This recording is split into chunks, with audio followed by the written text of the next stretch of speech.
नमस्कार। हम BSc nursing के स्टूडेंट्स हैं जो एसएन मेडिकल कॉलेज के छात्र हैं। BSc nursing second year 4th semester के स्टूडेंट्स हैं।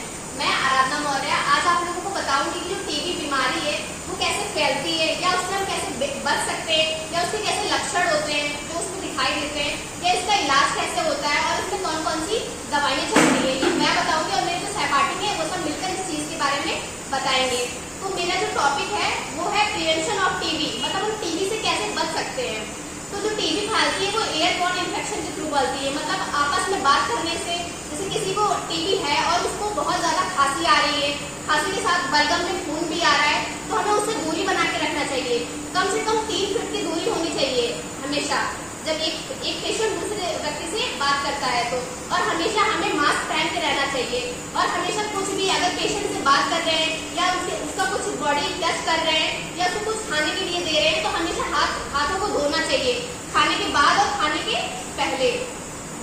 ये सारे हैं टीबी के बचाव। और टीबी के बचाव के लिए सबसे पहले जो आता है वो हमें वैक्सीन लेनी चाहिए।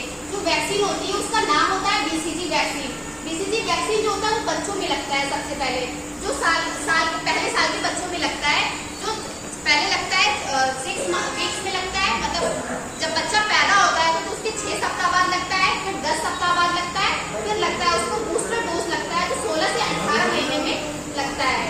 ठीक है, तो अभी आप लोग जैसे कि यहाँ पे वार्ड में एडमिट है तो आप लोग पहले से ही टीबी हो चुका है, तो आपके जो साथ आपके घर वाले उनको ना हो तो इससे आपको बचाव करना चाहिए। जैसे कि उनसे जब भी बात करें तो हमेशा मास्क पहने रहें। मास्क भी बिल्कुल अच्छे से पहनना है ताकि पूरा जो नाक है वो पूरी ढकी होनी चाहिए।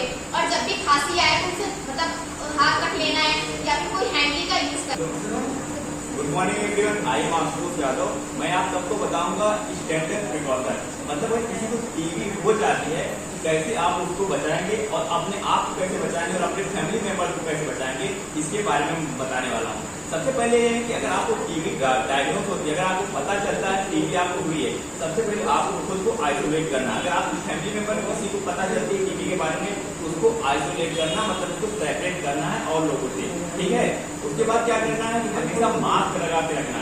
मास्क कैसे लगाता है, बहुत सारे पेशेंट यहाँ पे मैंने देखा है कि मास्क वो नहीं लगाते ढंग से, जैसे वो पीछे दादाजी बैठे हैं। मास्क कैसे लगाना मैं बताता हूँ आपको। मास्क सबसे पहले जब भी आप लगाएं तो हमेशा माउथ और मुंह दोनों कवर होनी चाहिए, क्योंकि जब भी आप स्नीज करते हैं, कफिंग करते हैं तो वो आपका जो स्पूटम है वो आप एयर में आता है। ठीक है, उसके साथ में बैक्टीरिया भी आता है। बैक्टीरिया जो तुरंत मरते नहीं है, उनको मरने में काफी टाइम लगता है। ठीक है, अगर आप जिस इन्वायरमेंट में रह रहे हो, अगर कोई और आएगा अगर वो इनहेल करता है उसको भी इतना मतलब चांसेस है कि टीबी हो जाए। और इस बात का ध्यान रखना कि आप जहाँ भी रह रहे हो वो एरिया वेंटिलेटेड हो, मतलब कि ऐसा एरिया ना हो पूरी तरीके से बंद हो, उसमें हवा आती जाती है, इस टाइप की मतलब एरिया में आपको रहना है। और इस चीज का ध्यान रखना आपको कि मेडिकेशन, आपकी दवाइयाँ जो प्रॉपर टाइम पे लेना है, क्योंकि अगर आप दवाइयों को बंद कर देते हैं तो ऐसा हो जाएगा कि आप मेडिसिन के रेजिस्टेंट हो जाएंगे और वो दवाइयाँ आपकी तरह से काम नहीं करेंगी। ज्यादा से ज्यादा लेना है, क्योंकि अगर आप पानी नहीं लेंगे तो आपकी बॉडी जो डिहाइड्रेट हो जाएगी, क्योंकि जब भी आप स्नीज करते हो, कफ करते हो, बहुत सारा जो है फ्लूइड बाहर आता है, उससे आपको क्या हो जाएगा, बॉडी डिहाइड्रेट हो जाएगी। ठीक है, इससे भी आपको काफी सारी प्रॉब्लम हो सकती है।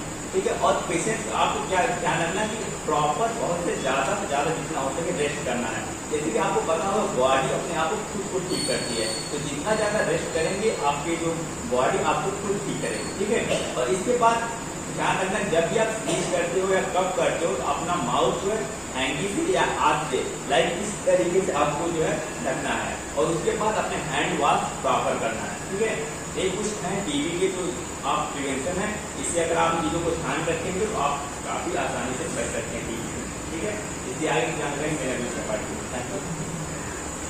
मैं बीएससी नर्सिंग 4th सेमेस्टर का स्टूडेंट हूँ। आज मैं आपको टीबी के